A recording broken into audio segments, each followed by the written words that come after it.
কি অবস্থা তোমার? দাঁড়াও, এখন তোমার ভালো লাগেনি? হ্যাঁ, জি খাওয়া দাওয়া ভালো লাগে? জি করতে ভালো লাগে? জি সকালে কি কি দিয়ে নাস্তা করছো? সকালে হুম, ভাত ভাত। হুম, ভাতের সাথে কি কি খাওয়াইছে? আর দিয়ে যায় আর মাছ হ্যাঁ, মাছ ভাতের লগে মাছ। হুম, এই, তুমি তো সে খানা খাইছো। দুপুরে দুপুরে কি কি খাওয়াইছে? দুপুরে হুম, কুমড়া দিয়ে কি কুমড়া দিয়ে কি কুমড়া?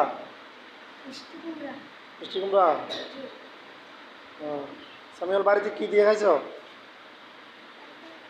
জোরে, ট্যাংরা দিয়ে আর মাছ দিয়ে আরো জোরে। ট্যাংরা দিয়ে আর মাছ দিয়ে ট্যাংরা দিয়ে মাছ দিয়া? ট্যাংরা তো একটা মাছ। আচ্ছা, ঠিক আছে।